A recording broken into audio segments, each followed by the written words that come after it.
Today we are making pizza at home, one of my favorite things to make as of late. Definitely one of the more popular things that people have been making in quarantine. For today's recipe, we are really gonna work within the kind of limits of what we have with a home oven, which typically gets between 500 and 550 degrees for most ranges, and mine gets up to 550. But my aha moment when it came to pizza at home was when I discovered what these were. And this is a Detroit-style pizza pan, and something that I discovered after eating at a pizza place out here in LA called Apollonia Pizza. They've gained a lot of popularity recently for their square slice, and once I had it, I fell in love immediately. And once I discovered they use these style pans to make that square slice, I realized I can maybe get one of these pans as well and try to attempt to make a pizza that's almost essentially roasting a pizza at home rather than making a pizza in a hot 800-degree oven. You can also make this recipe with a regular sheet pan as well. So everything that you would do in this pan, just replace it with a sheet pan and it works perfectly.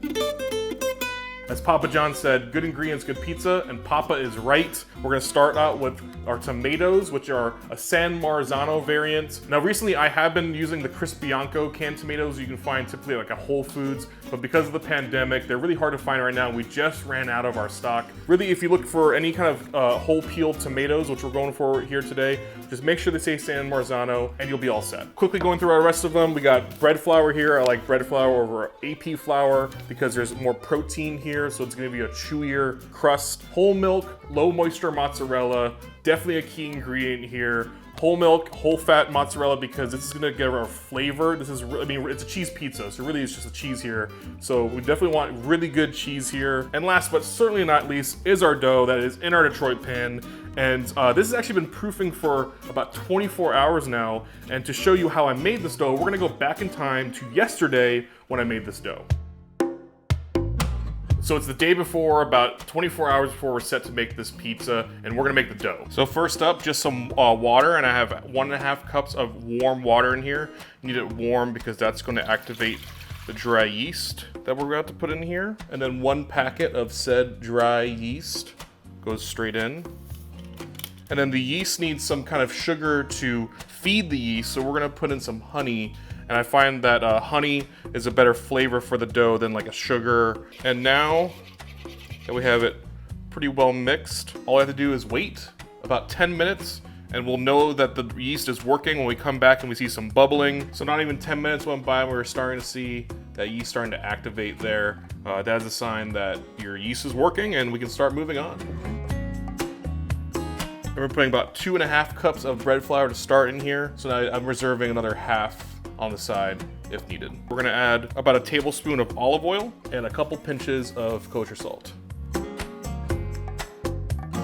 The first kind of mix here is just really to get everything incorporated. This is gonna start hydrating the flour, kind of get everything familiar with each other because they're gonna spend a lot of time together. So I'm already gonna add a little more flour because we're seeing a pretty wet dough here. Just a little bit, but already just that little bit of flour, I already can see it did a lot of work and that the dough is less sticky to the sides of the bowl and it's forming. And now you can really see the silicone spatula doing its job or easily be able to scrape off the sides of the bowl and kind of get everything to the center. We're gonna give this 30 minutes of just sitting under this cloth here, and it's gonna make it easier for us to work with in about 30 minutes. Okay, so it's been about 30 minutes, and as you can see here, it's gonna be a lot easier now to work with this dough as we were about to put it on a cutting board.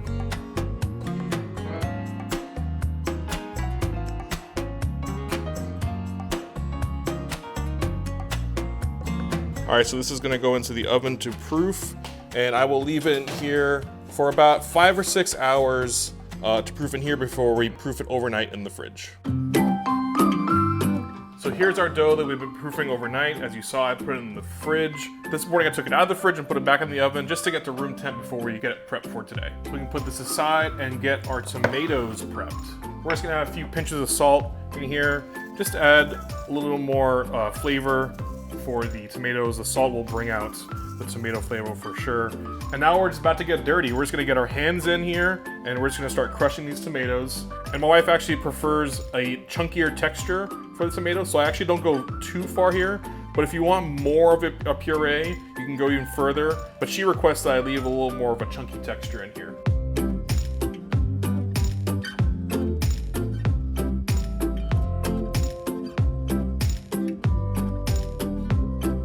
All right, so we have our dough ready. We have our oven preheated at 450 degrees. We got all of our ingredients ready. We're ready to make pizza. First thing, let's get a little bit more olive oil on the dough. And then I'm gonna take our handy silicone brush, which I use a lot in the kitchen, has a lot of good uses. And I'm gonna brush that olive oil on here.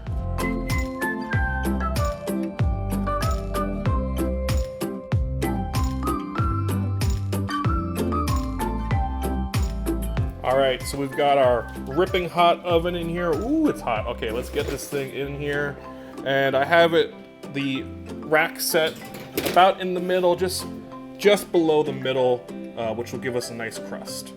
All right, set the timer to, I'm gonna do 17 minutes and we'll just take a look at it right around there.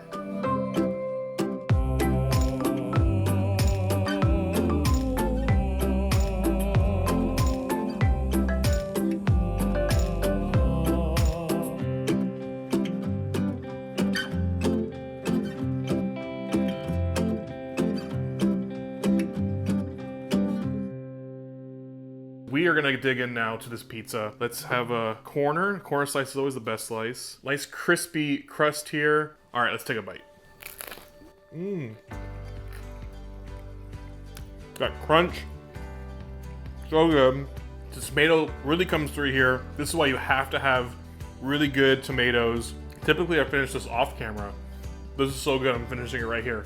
I can't stop eating.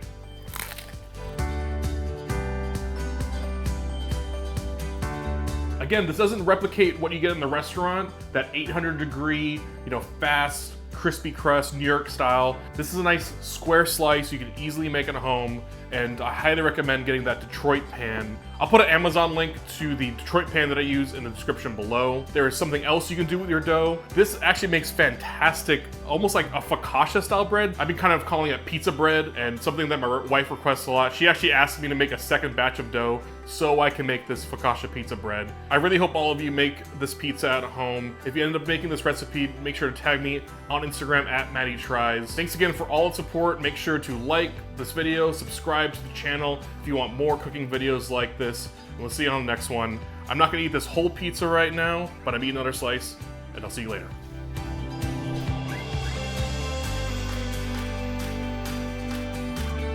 Papa John always said, good ingredients, great pizza. What is it? Great. Can you Google that really quick? I don't know why I just decided to call out Papa John. Is that the slogan? Great, great.